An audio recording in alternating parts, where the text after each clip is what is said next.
Olá pessoal, boa noite. Bora entrando na nossa live, onde iremos falar das lesões mais comuns da cavidade oral, com o convidado, que é o professor Maurício. Ele já deve estar online aqui. Sejam bem-vindos, vamos entrando. Olá, Lidiane. Olá, boa noite, Tamara. Olá. Vamos dar continuidade na nossa live. Começamos ela semana passada, mas tivemos um probleminha. E hoje iremos falar um pouco mais sobre essas lesões. Vocês estão me ouvindo bem? Dá um sinalzinho de ok, por favor. Vamos entrando. Clica aqui no aviãozinho, compartilhe essa live com os amigos. Compartilhe com 5 pessoas, para que eles possam também aprender mais sobre o assunto. É porque eu falo um pouco baixo. Vou tentar falar um pouco mais alto. Vamos lá, Lucas, seja bem-vindo. Olá, Leonei, Stephanie, vamos entrando. Vamos falar, já fixei o tema aqui da live, das lesões mais comuns da cavidade oral. Olá. Vamos ver se o professor já está aqui ao vivo. Melhorou. Vou falar mais alto. Obrigada, hein, Maria? É que eu tenho essa mania de falar baixo, pessoal. Bora, vamos convidando os colegas. Pra gente aproveitar o tempo. Olá, boa noite. Olá, professor. Oi, boa noite. Boa noite para todo mundo. Me escuta Seja bem? Eu escuto. Sim. Beleza. Ótimo. O pessoal tá entrando aí na nossa live. Acho que hoje a gente consegue trazer o conteúdo. Pelo menos não choveu, aí choveu? Choveu, mas foi muito rápido. Foi muito forte, mas foi muito rápido. Ah, sim. Aqui o tempo tá firme, no Rio. Amanhã está prometido muita chuva para cá, mas está muito quente aqui. Está fazendo mais de 40 graus. Aqui também. Forno Alegre. Aqui também hoje esquentou bastante. Se não fosse a gente junto, se não tivéssemos um ar-condicionado, que fica puxado. Vamos embora então, professor, começar? Darmos início. Pessoal, esteja à vontade para mandar as perguntas sobre o tema aí que já está fixado. E ao final da live teremos uma condição especial para todos aqui que estiverem presentes. Fica à vontade, professor. Bom, beleza. Na outra semana a gente começou conversando sobre as lesões mais comuns. A gente pode revisar elas, né? Sim. E falar de novo um pouco de afta, de herpes. A gente conversou um pouco de laser terapia.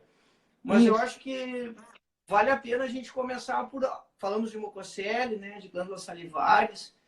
E acho que vale a pena a gente começar por algum tópico que a gente não tenha falado e que possa entrar nesse cardápio de lesões mais comuns da boca. E no caso, se a gente considerar cistos e tumores odontogênicos, tem muita coisa para a gente conversar. E é uma área muito interessante, porque ela é uma área muito da odontologia mesmo. Não adianta, quem entende cisto e tumor odontogênico é dentista, porque dentista que estuda a embriogênese dentária. E tem tudo a ver com a embriogênese dentária. Se a gente lembrar todas aquelas fases lá de formação do dente, de indução do pré-ameloblasto, do odontoblasto, para formar primeiro a dentina, depois esmalte, é a base para entender os cistos e tumores odontogênicos. Na verdade, os cistos e os tumores odontogênicos, eles vão copiar fases da embriogênese dentária. Quanto mais fases esse tumor ou esse cisto lembrar, mais diferenciado ele vai ser e menos o tumor vai crescer. Então, um exemplo clássico disso é o odontoma, então é o mais comum, falando nas lesões mais frequentes, em cistos de tumores odontogênicos. Alguém falando de concurso, eu vou falar disso daqui a pouco. Estava na minha pauta aqui. Mas, falando do odontoma, então, ele é o mais comum e ele é o melhor exemplo disso. Esse mecanismo que um tecido vai induzindo o outro, uma célula vai induzindo a outra a produzir alguma coisa, vai induzindo a outra a produzir a dentina, que aí induz a produzir o esmalte, isso gasta energia, gasta tempo, gasta muito potencial da célula. Não é fácil para a célula convencer a outra célula, bioquimicamente, né? Porque tem que produzir mediador químico, largar o mediador químico lá, outra célula perceber e tal. Isso gasta tempo e energia e aí o tumor vai crescer menos. Quanto mais diferenciado, menos ele vai crescer, porque ele está gastando o potencial dele em outra coisa, que é se diferenciar. E o odontoma é o melhor exemplo disso, a gente chama isso de teoria da indução, né? O odontoma é o melhor exemplo da teoria da indução, porque ele se esgota. Ele lembra de todas as fases emergentes, ele forma dentina, forma cimento, forma esmalte, e ele fica exaurido. Ele perde todo o seu potencial de crescimento. E aí, a gente tem na outra ponta lá, o ameloblastoma, e aí falando em concurso, ele não é o mais comum é o odontoma, ele é o mais famosinho, porque a galera gosta mais de falar do ameloblastoma, porque tem aquelas cirurgias grandes, que tira segmento ósseo, porque ele infiltra, porque ele recidiva, mas o mais comum é o odontoma, sim. E aí o ameloblastoma ele não lembra de quase nada. Ele lembra só lá do início da diferenciação. E por isso que ele se comporta tão mal, por isso que ele é tão agressivo, por isso que ele tem um comportamento assim, de certa forma imprevisível, difícil de saber, né? Durante 10, 15, 20 anos ele ainda pode recidivar. Então, no meio disso tudo, a gente tem aí talvez mais de 20 tumores odontogênicos. De vez em quando, essa classificação ela é revisada, mas o que mais aparece é o odontoma, e o que mais aparece é em crianças. E aí, usualmente, ele é um achado radiográfico. A criança vai no odontopediatra, ou vai colocar aparelho ortodôntico, faz a documentação, ou está faltando um dentinho que não nasceu, e aí na radiografia lá aparece o odontomia. Normalmente é uma área radiopaca, que pode ter dentículos, e aí a gente chama ele de composto, ou esse material mineralizado pode estar todo entremeado, e aí ele é o complexo. Mas a cirurgia é simples, é retirar aquela área mineralizada com a cápsula, né? Tem uma cápsula, odontomas não recidivam. A gente não pode deixar os dentinhos para trás, né? Então é sempre bom contar na radiografia quantos dentinhos aparecem lá para saber que tirou todo. A gente pode achar mais, mas se a gente achar menos dentinho, tem que ampliar a osteotomia que alguém está ficando para trás lá. As pessoas confundem muito às vezes. E um dia desse eu fiz até uma enquete aqui perguntando qual seria o tipo de odontoma, se seria o composto ou o complexo. É importante lembrar uma característica que que o composto ele é conforme vários dentinhos, a formação de vários dentinhos. Já o complexo, como fosse uma massa, tudo unido assim. Explicando. Dá pra gente até fazer uma brincadeira, né? Dizer que o composto ele é composto por dentinhos. Para fazer uma forma da gente guardar mais fácil, né? Ele é composto por dentinho. E o outro é complexo, porque aquilo é tudo entremeado, a gente não separa os segmentos. Eles estão todos lá, mas estão todos eles embaralhados. E se no caso... diga. Pode falar, professor, continue. É que a gente ia falar de cistos e tumores, falou um pouquinho dos tumores e não falou dos cistos ainda. E os cistos, se a gente considerar o mais comum deles é o dentígeno. Eu ia falar ele agora. Então, deu certo. E por que ele é o mais comum? Porque ele se origina da degeneração do folículo pericoronário de um dente incluso, e como o dente incluso tem bastante, começa a acumular líquido entre a coroa do dente incluso e o folículo pericoronário. É muito importante, quando faz a remoção do dente, o profissional que está fazendo, perceber que existe esse espaço. E depois, lá, quando o patologista olhar a lâmina lá, ele vai sempre ver o epitélio odontogênico no folículo. Esse epitélio está lá de qualquer maneira. Só que tu não sabe se ele está crescendo ou não, se ele está desenvolvendo ou não. Às vezes sabe, porque ele está muito exuberante, tem um componente inflamatório associado na parte fibrosa do folículo. mas muitas vezes não está. Então, o cirurgião precisa dizer isso, né? Lá na fichinha de biópsia, descrever que ele viu a cavidade, que tinha uma cavidade, ou mandar a radiografia junto, né? A gente não tem até hoje um parâmetro radiográfico para ter certeza se é um cisto dentígeno ou não. Mas tem que ter o dente, porque dentígeno quer dizer contendo dentes. Então, é conceitual. Se não tiver o dente, é algum outro cisto, mas não pode ser o cisto dentígeno. Entendi, perfeito. O nasopalatino também, ele é um pouco comum, professor?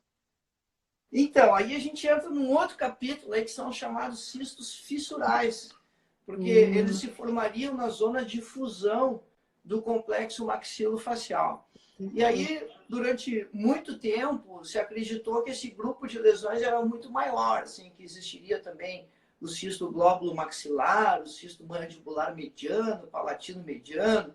Mas aí, à medida que foi evoluindo o conhecimento, foi se descobrindo, entendendo que, na verdade, em algumas dessas regiões não ficava epitélio embrionário aprisionado lá. Então, você não podia ter um cisto fissural da forma como ele era descrito, né?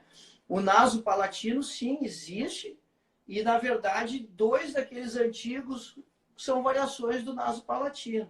Um deles era o palatino mediano, que, na verdade, é um nasopalatino muito grande.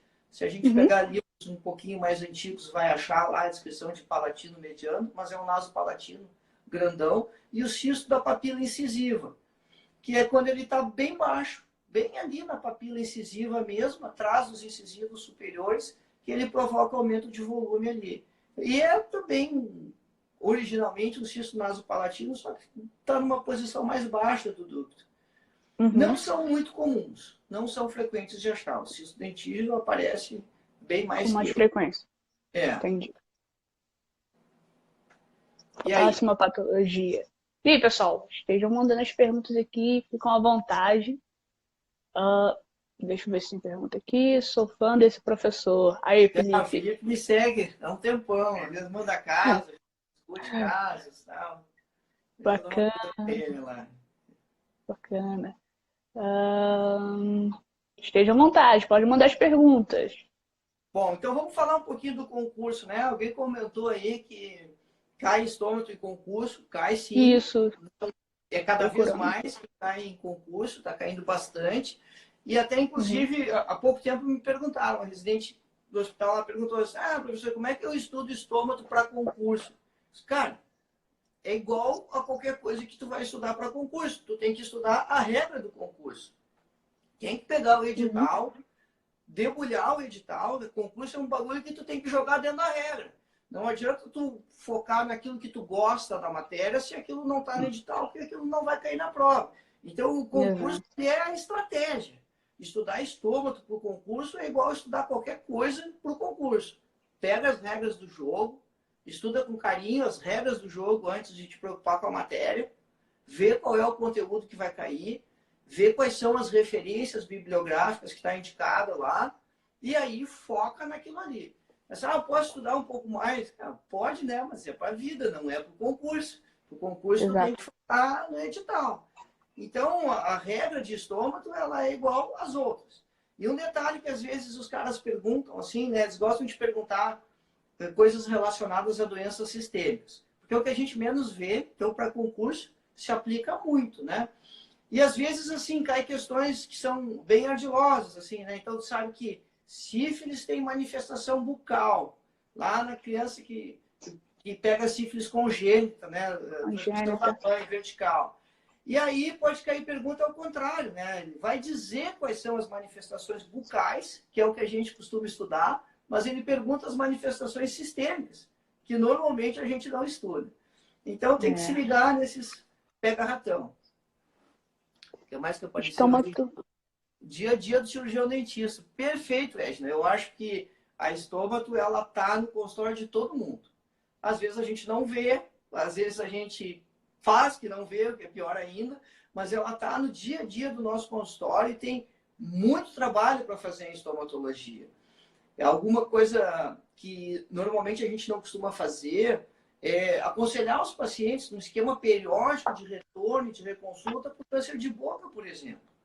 Cara, Exato. todo mundo é acostumado a fazer isso para câncer de mama, colo de útero, próstata, intestino. Tem os esquemas certos de revisão, de periodicidade, de calcular risco do paciente. E a gente não faz isso com os nossos pacientes, não só para câncer de boca, mas de lábio também.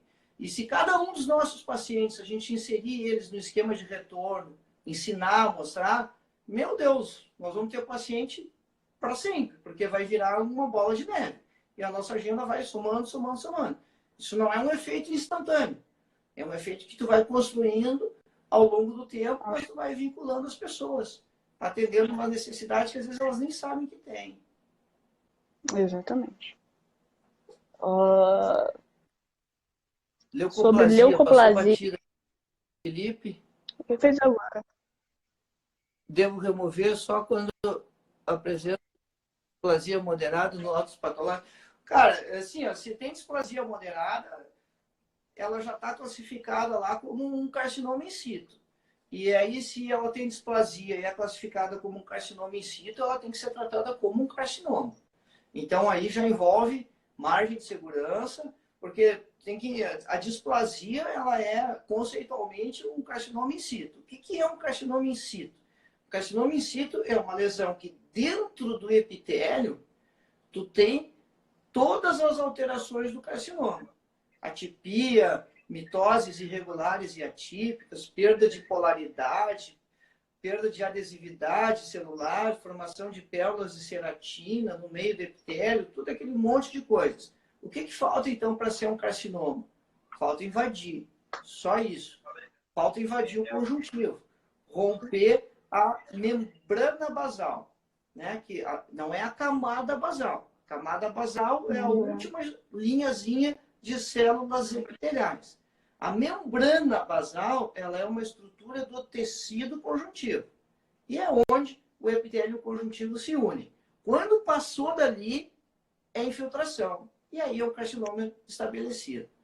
Então, por que tu vai tratar a displasia como um carcinoma? Porque quando tu olha na lâmina lá, imagina que tu tem uma área desse tamanho e tu faz a lâmina aqui no meio. E é isso aqui que tu tá olhando. Imagina um pão de sanduíche, tu puxou uma fatia lá do meio do pão de sanduíche, tá olhando só aquela fatia. Só que tu não sabe se mais para a ponta aqui já tem manteiga passada no pão ou não tem, porque tu está olhando só essa fatia do meio aqui. Então, como tu não sabe se para cá ou para cá já houve a invasão, tem que tratar tudo como fosse uma lesão maligna. A questão é assim, o que fazer com as leucoplasias? Primeira coisa é separar a leucoplasia de ceratose friccional, que é uma confusão muito frequente. As pessoas veem uma manchinha branca e já a chamam de leucoplasia. O leucoplasia é uma lesão que a gente não sabe a causa. Então, se tem um dente atritando, se tem uma prótese parcial ou total em cima ali, criando aquela mancha branca, não é leucoplasia. Isso é ceratose friccional e a gente trata isso removendo esse agente causal. Agora, se não tem causa e realmente é leucoplasia, você pode optar por remover toda ela, você pode optar por biópsia parcial, e cada caso é um caso, tem várias condutas diferentes, todas elas bem embasadas. O que não pode fazer é abandonar o paciente, né? Ou ele vai fazer retornos regulares, a gente vai acompanhar. O importante também é ter a noção que no momento que você tira toda ela, você não está zerando o risco desse paciente.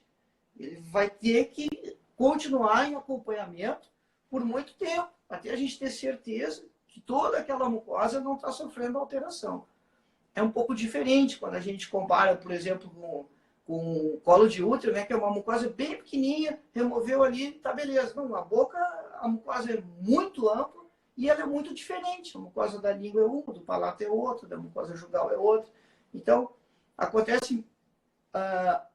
pode acontecer alterações simultâneas que a gente não está percebendo ainda, porque ele não tem manifestação clínica. Ótimo, professor. A Leoneide perguntou sobre as lesões mais comuns em pacientes imunossuprimidos. Depois a Lidiane também fez uma pergunta querendo informações de um curso de estômago. Indicação. Curso de estômago, É difícil de achar. Depende aonde. São Paulo tem, Porto Alegre só tem mestrado, doutorado. Não é fácil achar curso de estômago. Às vezes aparece aí curso online, mas não é sempre, é só de vez em quando. Então, não é uma tarefa muito fácil encontrar curso de estômago. Eles existem, mas a pessoa tem que estar antenada. Aqui no Rio... Onde é que é? Se a gente souber um curso presencial. No Rio, a grande referência em estomatologia é o professor Abel. Eu nem sei se ele ainda está trabalhando, mas o cara da estomatologia no Rio de Janeiro era o professor Abel Cardoso. Eu acho que ele era da Universidade Federal, né? É uma referência para todo mundo. Eu não sei de curso presencial no Rio, não. E tinha uma outra pergunta antes, que era das lesões mais comuns em paciente imunossuprimido. De invasão no conjuntivo. Essa pergunta aí é muito importante. Depois eu quero comentar ela. Mas deixa eu falar primeiro das lesões imunossuprimidas. Sem dúvida, a mais frequente que vai aparecer é a candidíase. A candidíase é a infecção micótica mais frequente e mais comum da boca. Primeiro porque a Candida albicans ela é um habitante natural da boca, todos temos, é um comensal, vive em comensalismo, uma levedura junto com os outros micro-organismos. E quando acontece algum tipo de desequilíbrio, ela acha uma forma, né, uma porta para crescer mais que o resto. Então, se o cara está imunossuprimido, não interessa a causa, pode ser por HIV, mas pode ser por outras doenças, e aí até o uso de medicamentos por muito tempo, os transplantados são imunossuprimidos também, e é a candidíase, com certeza, a lesão que mais vai aparecer neles. A outra pergunta ali, que era a questão de invasão no tecido conjuntivo, a gente chama isso de semeadura de células. Não vai acontecer semeadura de células. E mesmo que acontecer a semeadura de células, que as células pudessem entrar ou não, você não pode tratar a lesão sem ter diagnóstico. Isso era um grande medo, inclusive, que contraindicava as biópsias de melanoma. Não tem como você não fazer a biópsia, porque você não pode tratar sem ter diagnóstico.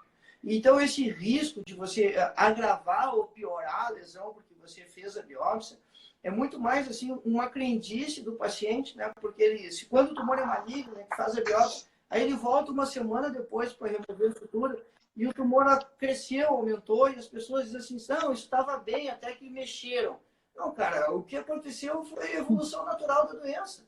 O tumor ia crescer de qualquer maneira. Se passasse mais uma semana, 10 dias, ele ia ficar maior naturalmente. O tumor não dorme. O paciente dorme. O tumor não. Então, a lesão vai ficar sempre crescendo, sempre em atividade. Então, você não tem escolha. Precisa da biópsia, justamente para ter o diagnóstico e aí, então, poder tratar de forma conclusiva, de forma definitiva, a doença ou a patologia do paciente. Ótimo. Outra pergunta, professor. Sobre linfangioma. Se o cirurgião dentista, ele que faz essa cirurgia. O cirurgião ele faz a biópsia. Sim. Não, acontece alguns linfangiomas, eles são muito grandes. Existe uma variação que envolve a região cervical, que se chama higroma cístico. O linfangioma é uma lesão benigna, mistura vasos linfáticos e capilares sanguíneos. Às vezes eles são bem pequenos, às vezes pega só uma parte da língua, mas acontece que a dificuldade da cirurgia do linfangioma é que você não sabe o limite cirúrgico. Ele não tem uma cápsula que separa ele do tecido normal. E às vezes, na cirurgia de remoção, acaba ficando uma parte do linfangioma e com o tempo ele volta a desenvolver e acaba recidivando de novo, acaba aumentando de volume de novo. Mas é sim uma cirurgia que é o cirurgião dentista que faz, ou o cirurgião bucomaxilofacial, porque aí tem um pouco mais de treinamento, dependendo do tamanho desse linfangioma. Perfeito. A lesão não dorme, é isso mesmo. Bom, acho que curso de estômago da Universidade Federal de Minas.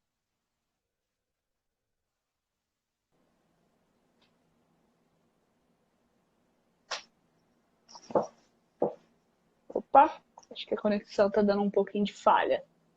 Aqui no Rio também tem Deu uma uma congelada aqui para especialização mim. na UAS. É, deu uma congelada. Agora voltou. Agora voltou Voltamos. bem. É. Isso. É, Eu estou Então, monitorando a conexão para ver se a coisa vai funcionar. Não, a conexão está boa, né? tá. Então vamos continuar o roteiro das lesões.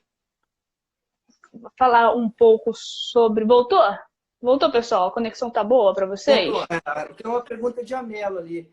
Um Vamos lá. ameloblastoma Apareceu para mim. diagnosticado iniciais deve ser um unicístico, né? Após o tratamento conservador, remoção da cápsula cística, qual é o tempo médio de possibilidade de recidiva?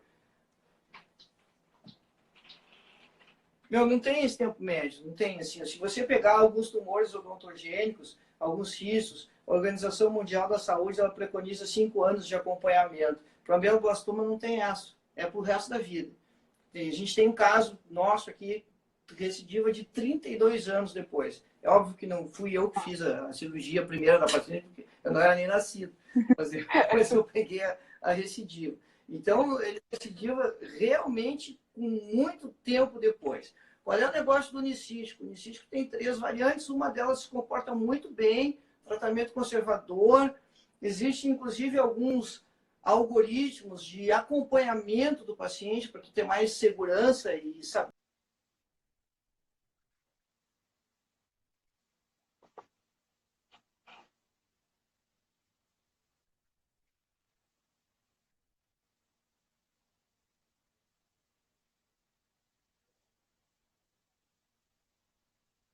Tá travando um pouco a conexão. Vamos aguardar o professor voltar. Já falamos sobre a classificação do ameloblastoma em unicístico.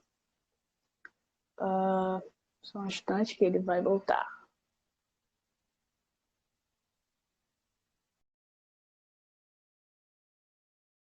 Manda um coraçãozinho aí. Se você está gostando, compartilhe com os amigos.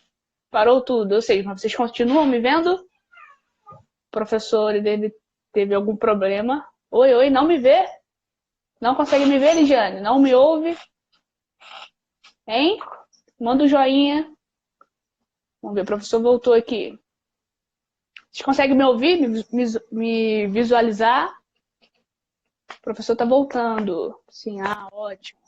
É a conexão dele que não está muito boa. Mas ele conseguiu voltar. Olha aí. Voltou, professor? Vejo e ouço. Obrigado, obrigado, Lidiane. Obrigado, Felipe. O professor, ele tá tendo problemas com conexão. Tá carregando aqui. Vamos ver se ele consegue voltar. Conseguiu voltar, professor? Ele tá... A conexão dele não tá muito boa. Voltou. Tudo ok por aqui. Ele voltou aqui, pessoal. Ih, tá travando.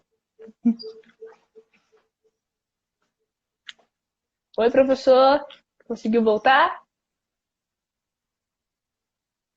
Tá tentando ler.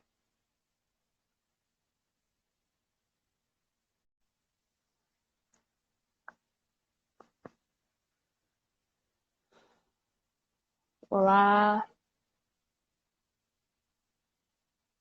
Olá, da Argentina. Horácio, voltou. Voltou.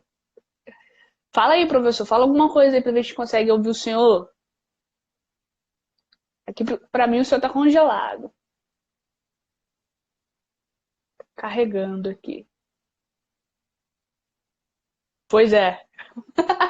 Muito inteligente numa pessoa só, é por isso que tá travando. Sem som.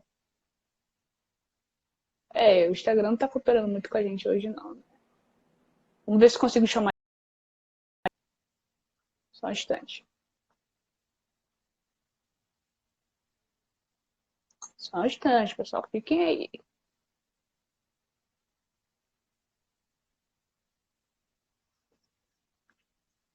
Sem som. Ele vai voltar. Mandei a solicitação aqui para ele. Ele conectar novamente conosco. Oi, professor, voltou? Conseguiu? Conexão. A internet dele não tá boa. Ah, ele tá vendo ele se movimentar. Olá, professor. Ixi. Olá, professor. Conseguiu voltar? Consegue me ouvir? Não consegue.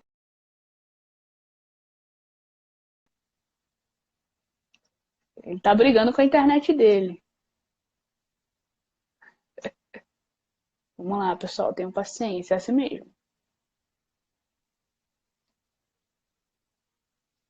Tô aqui. Aceita o convite, professor. Oi. Pronto, voltou. Acho que agora voltou legal. Tá, a gente não conseguia ouvir, o senhor estava meio travado. E mesmo assim ainda não carrega totalmente. De novo. Tô...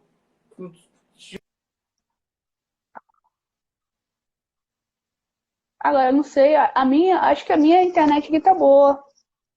Acho que só o do senhor mesmo que não tá muito boa.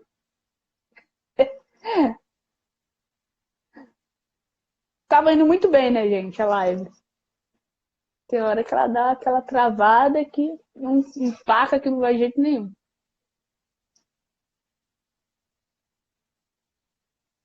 Bom, professor? Não.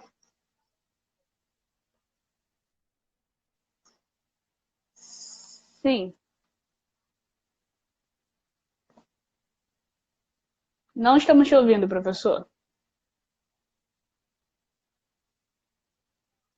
Ah, É, fiquem aí, de repente a internet dele melhora.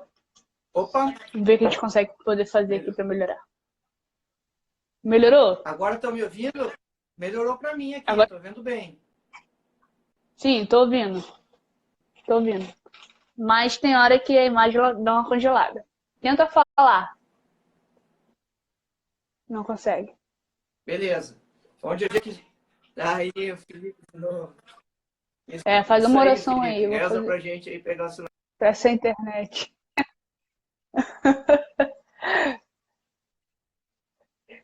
Não tem problema não. A gente não desiste. Se não pegar, a gente volta aqui na próxima semana, numa outra oportunidade. Nem que a gente grave, sei lá, vamos gravar, dá pra vocês assistirem. Vamos ver. Voltou, professor? Acho que agora melhorou um pouco.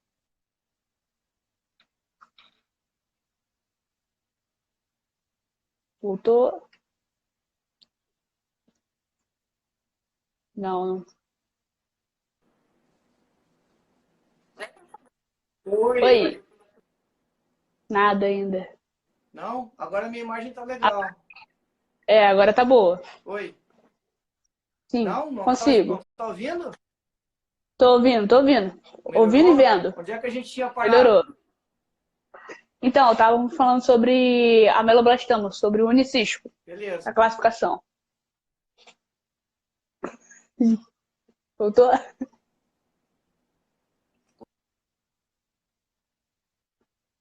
Não, tá. Pegando.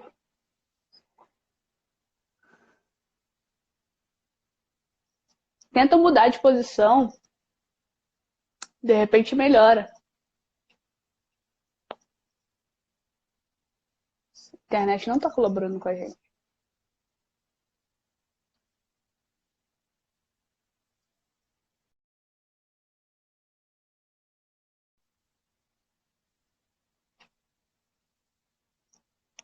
Bastante, pessoal.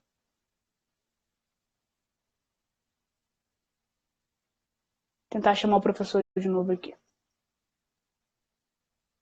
Olá, Eugênio. O pessoal aí tava interagindo muito bem na live. Vamos ver se a gente consegue retornar com o professor aqui a conexão. Pronto. Seguiu, professor? Acho que a internet não está ajudando a gente novamente. Voltou? E agora? Voltou. Tô- Consigo ver, visualizar e ouvir. A gente... Sim.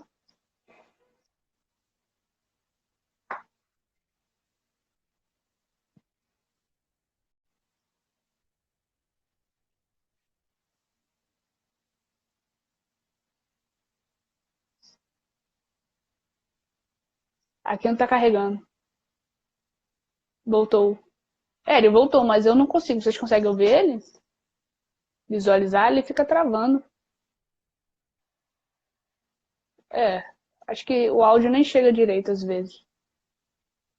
Tenta falar. Talvez ele chegue aqui pra gente.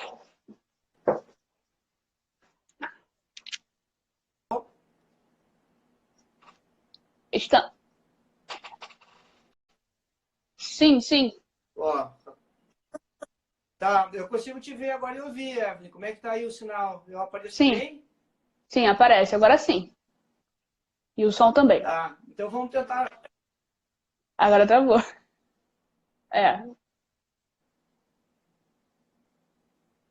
A gente estava comentando.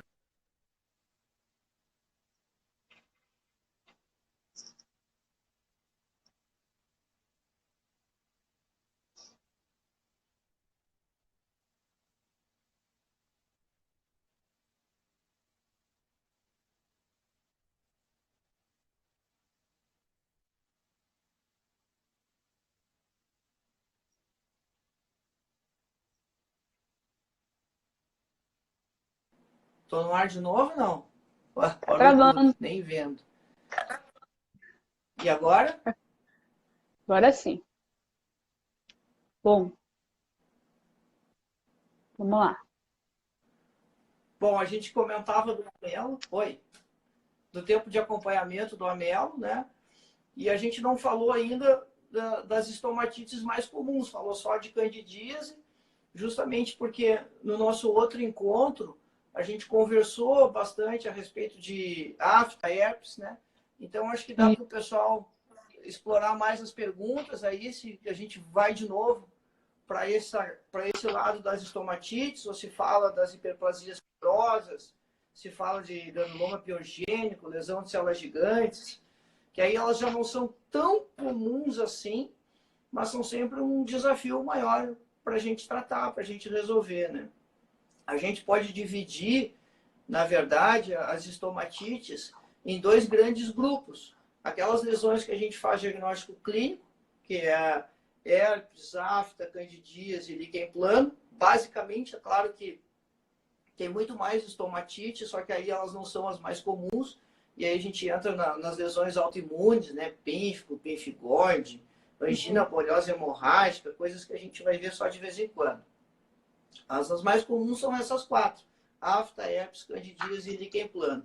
E o segundo grupo, então, se a gente dividir as estomatites, que são aquelas lesões onde o diagnóstico clínico ele não é suficiente para fazer o diagnóstico diferencial das lesões. E aí as três mais comuns é a hiperplasia fibrosa, o granuloma piogênico e a lesão de células gigantes. Sendo que a hiperplasia fibrosa ela tem uma quantidade muito grande de nomes diferentes, né?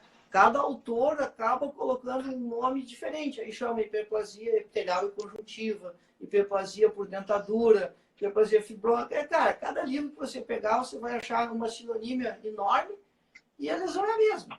Você vai olhar lá no microscópio, vai ver a história da patologia, como é que ela começou, sempre teve um estímulo de baixa intensidade que fez aquele crescimento crônico lá.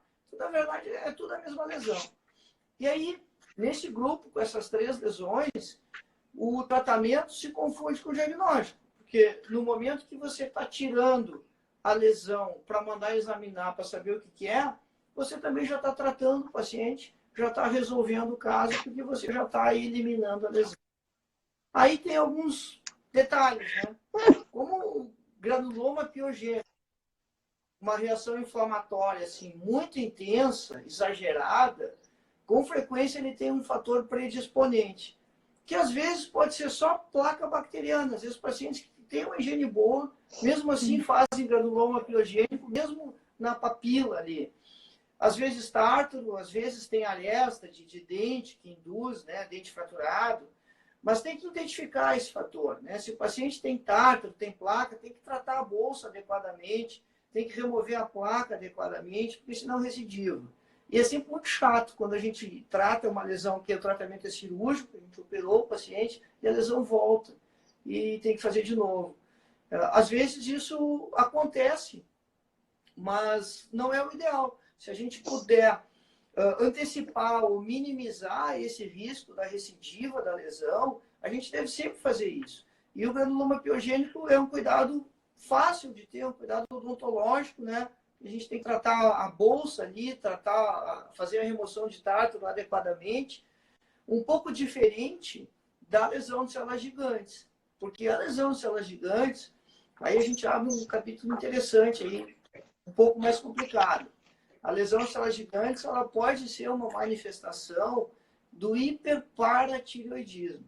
O que é hiperparatireoidismo? É excesso de paratormônio, que aí pode formar essas lesões maiores, inclusive, quando ela é grande, que ela envolve um grande segmento da axila, aí recebe o nome de tumor marrom, mas que microscopicamente ela é igual àquele granuloma periférico que dá na gengiva também.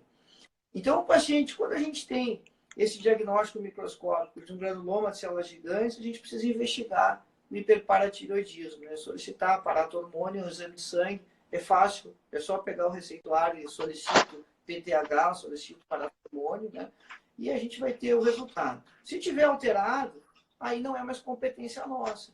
Aí o paciente precisa do endocrinologista. O nosso trabalho e a nossa competência, nesse caso, vai até o processo diagnóstico. Se não deu alterado, era só lesão de células gigantes, está resolvido, caso encerrado, faz mais algum acompanhamento, também às vezes recidiva, às vezes tem uma tendência de recidivar até um pouco maior que o granuloma piogênico, então tem que fazer uma cirurgia bem legal, tirar toda a mucosa que está no entorno ali, descolar bastante, para a lesão não voltar. O que mais que a gente tem de pergunta aí? Bom, agora a minha conexão aqui tá legal. Beleza. Agora tá boa. Pessoal aí, pode mandar, pessoal, as perguntas, fiquem à vontade. O áudio tá bom, a imagem também está boa. Manda aí um feedback. Glândula salivar, que a gente comentou outra vez também, deixamos para o final agora. O que mais aparece é a mucocele, que é um fenômeno de retenção de muco. E lábio inferior, aumento de volume nodular bolhoso, você pensa em mucocele, porque é a maior prevalência, né? E a gente está falando das lesões de maior prevalência na boca. Agora, se o aumento de volume é no lábio superior, e ele é duro, consistente, aí você tem que pensar, e aí já não é mais tão comum, mas o seu pensamento primeiro tem que ser em adenoma pleomórfico, que é a principal localização dos adenomas pleomórficos, é lábio superior, que é um tumor benigno de glândula salivar e que dá nas glândulas maiores, mas dá também bastante nas glândulas salivares acessórias, nas glândulas menores. Então, lábio inferior, pensa em mucocele, lábio superior, pensa em adenoma pleomórfico. Mucocele pode ter aquela história... o cara foi fundo ali, ó. Pode ter aquela história de condição renal também tem relação com lesões tumorais. Boa pergunta, excelente. Já comento. Então, o mucocele pode ter aquela história de recidivante, de que perfurou, voltou, e aí recidivou de novo, né? Isso é uma grande pista na nossa anamnese, que deve ser sempre muito minuciosa, muito detalhada, a gente conversar bastante com o paciente. Vamos lá, então. Condição renal. O que acontece com a insuficiência renal? Cara, assim, pessoas com insuficiência renal é uma população grande e que aumenta. Por quê? Porque as pessoas antigamente morriam de insuficiência renal. Com a hemodiálise, essas pessoas vão vivendo e tudo correndo bem, consegue fazer um transplante renal e volta a ter qualidade de vida. Então a gente tem muita gente andando na rua aí do nosso lado com insuficiência renal e invariavelmente a gente vai atender esses pacientes no consultório mais dia menos dia. Mesmo que você não esteja focado na área de cuidar mais das lesões. A insuficiência renal, ela induz o hiperparatireoidismo. Então, aquela questão que a gente comentou do tumor marrom ou do granuloma de células gigantes, induzido pelo hiperparatireoidismo, esse hiperparatireoidismo ainda a insuficiência renal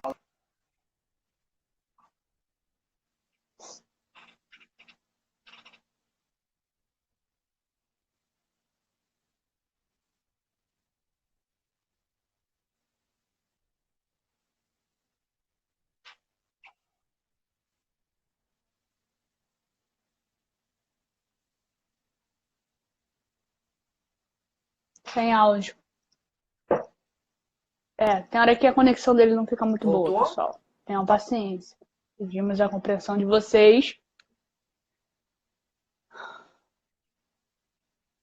Alô? É. Sobre. Oi, professor, consegue? Sem áudio, professor. Melhorou, voltou.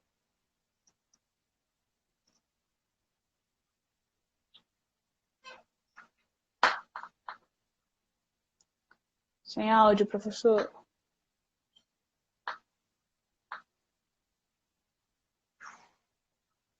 Consegue, professor, ouvir? Tem hora que eu consigo ver o senhor agora. Tá carregando aqui a imagem do senhor. Tenta falar algo para ver se a gente consegue ouvir. Pronto. Tô aqui. Sim, professor, tenta falar algo. Consegue me ouvir? Tem hora que trava legal.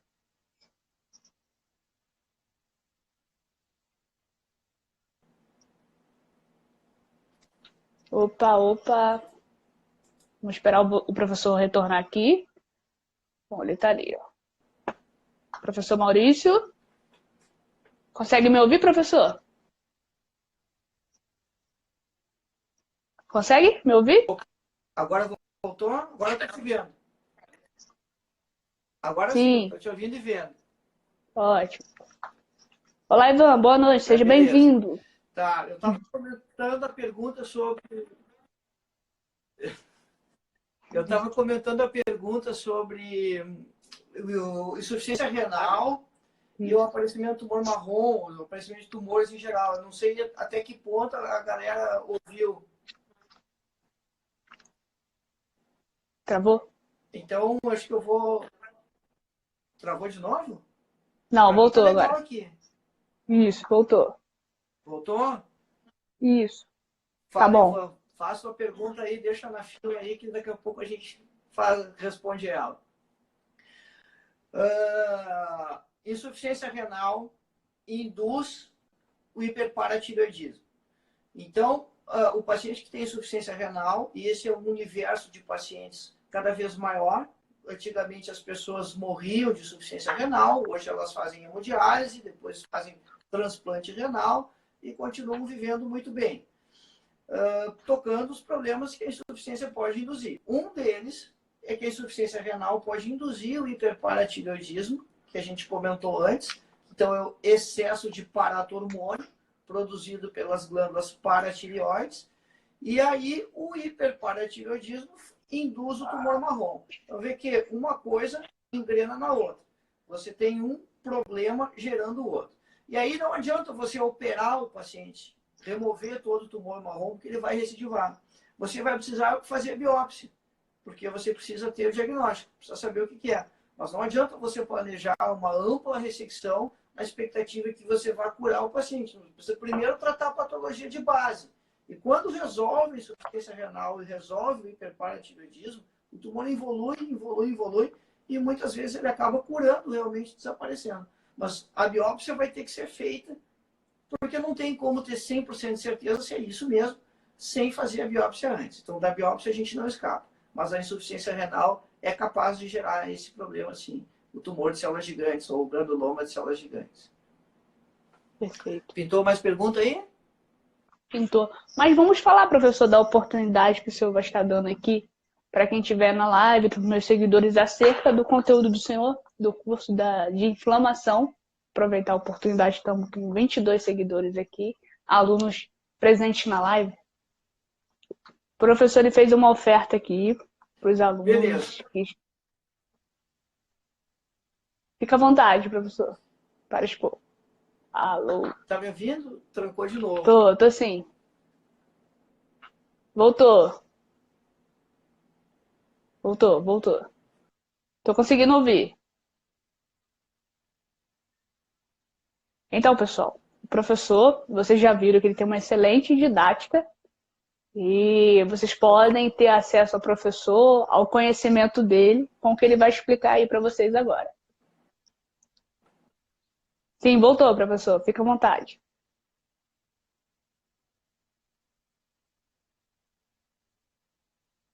Na hora que ele ia falar, deu pane na internet. Voltou, professor.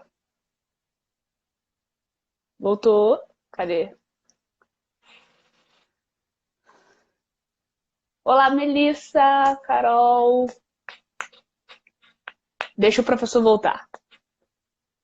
E aí, voltou, professor? Não voltou. Como eu estava dizendo, o professor ele tem um curso de inflamação, descomplicando o processo inflamatório. E ele ofereceu uma condição especial para os alunos aqui da nossa página. Ofereceu um desconto de 25% no valor do curso dele, mas só para quem adquirir até sexta-feira. Tem um cupom, eu vou digitar aqui o cupom que é o meu nome, é Evelyn, em caixa alta, e o link ele está lá na minha bio. Então, para você acessar e adquirir o curso do professor sobre estomatologia, basta vocês acessarem a minha bio, digitar o cupom de desconto, que é esse aqui, ó. Vou digitar aqui para vocês. Oi. Oi, tô ouvindo, professor. Tô ouvindo, pode falar. Oi, tá ouvindo agora? Estava dando informação aqui do... Tô sim, pode falar. Então, eu tava falando do curso. Eu perdi, eu não... Então, eu tava aqui falando do curso do senhor. Isso. Bom, a gente tem um curso de inflamação, que é um conteúdo bastante extenso, bastante denso em videoaulas, onde você assiste todas as videoaulas do curso numa plataforma online, de onde você quiser, você não baixa nada do seu computador, mas você só precisa ter uma conexão na internet e você assiste as aulas no seu ritmo, da maneira que você achar melhor, e a gente descreve todo o processo inflamatório, desde quando ele começa. E não adianta você dizer para mim assim, ele começa com uma agressão. É que começa com uma agressão, qualquer um sabe. Mas que agressão é essa? O que acontece do ponto de vista bioquímico, biomolecular? Como é que você vai interferir nisso? Quais são os recursos, o arsenal terapêutico que a gente tem? Então, a gente gravou esse curso baseado nas aulas que a gente dava, os cursos de pós-graduação. E aí, para os alunos, os seguidores da Evelyn, na verdade, a gente fez uma condição especial com 25% de desconto por bem poucos dias, só para a galera que segue a Evelyn. Se você quiser ser meu aluno lá no curso de inflamação, você vai ter que escrever o nome da Evelyn lá na hora de fazer a sua matrícula. Quando você escrever Evelyn lá na hora da inscrição, aí você vai receber o desconto. Esse é amplamente parcelado, é baratinho, você vai gastar aí o preço de um lanche para ter acesso a todo esse conteúdo online por bastante tempo. E é um lance interessante, se você tem garantia. Se você entrar para o curso e não gostar do conteúdo de inflamação que está lá, você tem 7 dias para cancelar a sua compra sem precisar dar explicação nenhuma para ninguém. Basta clicar lá que você não quer mais fazer o cancelamento e receber a sua grana de volta. Então, é um bônus especial para quem segue a Evelyn. Esse é um curso que está sempre disponível, mas nessa condição, para o pessoal da Evelyn, vai ser por bem poucos dias. Até porque final de semana já é carnaval e carnaval ninguém vai estudar mais. A gente sabe disso.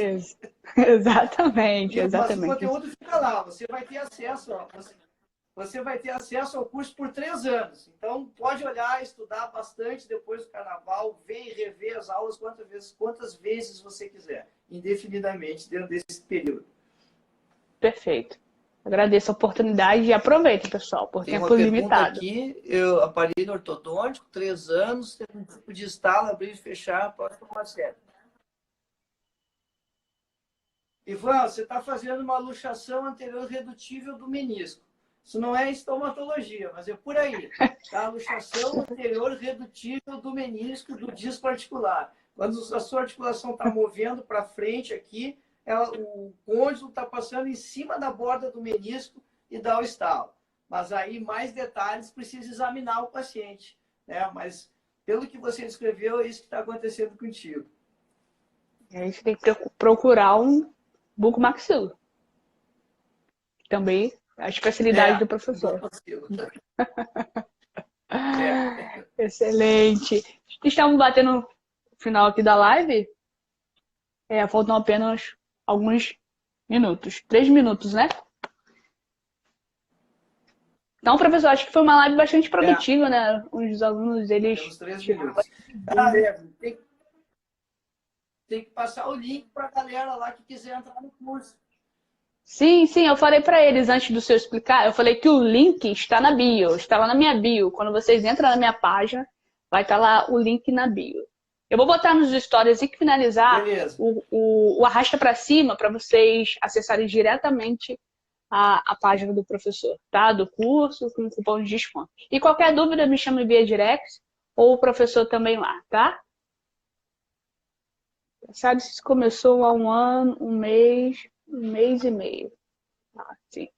A articulação é dinâmica. Isso não quer dizer, você pode começar essa alteração do menisco em qualquer momento, mesmo que não usasse o aparelho. E às vezes nem tem essa relação de causa e efeito com o aparelho ortodôntico. Às vezes é uma coincidência. Pode acontecer, obviamente, porque está mexendo na articulação dos dentes, né? Mas a ATM, ela se adapta muito, né? Você troca de sapato e não tem dor no joelho. Então não tem uma relação de causa e efeito tão direta assim.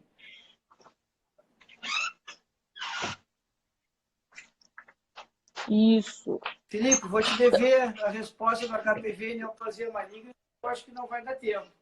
Mas olha só, são 200 subtipos diferentes de HPV. Vamos devagar com essa relação, porque a família do vírus do papiloma humano ela é muito grande e são alguns subtipos que podem ter relação. Outra coisa, Felipe, você encontrar o HPV na lesão maligna não quer dizer necessariamente que ele está induzindo a alteração genética, porque o câncer precisa de alteração do DNA. Então, hoje o grande lance do estudo é você saber se o HPV que está presente ele é um mediador da alteração genética ou não nas lesões de boca. Para esôfago e outras regiões isso já é bem determinado, mas para a boca isso ainda não é claro. Ainda tem muito estudo saindo nessa área. Ótimo. Bom, pessoal, já estamos chegando no final da nossa live. Então, como eu já comuniquei, o link para o curso do professor está na minha bio. Vou colocar também nos meus stories para vocês arrastarem para cima. E é com uma condição até sexta-feira, se eu não me engano, esse desconto. Aproveitem. Desde já, eu agradeço ao professor pela participação. E fica aqui o convite aberto para outra oportunidade de fazermos live, viu? Que as perguntas aqui não acabam, né, professor? Quanto mais aqui vai avançando, mais os alunos vão perguntando. Isso é muito bom vocês participarem. Isso motiva a gente a estar aqui e trazer esse conteúdo para vocês. Opa! Eu vou dizer tchau antes que caia de vez a conexão, só para garantir. Boa noite, muito obrigado a todos. Agora está funcionando de novo. Muito obrigado pelas perguntas, pelas contribuições. Segue meu canal lá no YouTube, no Instagram, no Face. Diariamente tem conteúdo novo lá dessa área. Isso aí, pessoal. Agora a gente vai parar aqui para vocês printarem, marcarem a gente, agradecendo. Entra lá, www.curartransforma.com.br. Tem um livro de graça lá, um PDF para baixar, que eu ensino esse processo diagnóstico. www.curartransforma.com.br. Está de graça o PDF lá para estudar o processo diagnóstico, como atender os pacientes e como encaminhar o raciocínio na estômago. Obrigado, professor. Valeu, pessoal. E até a próxima. 6 segundos restantes. Marca a gente, printa e até a próxima. Beijo.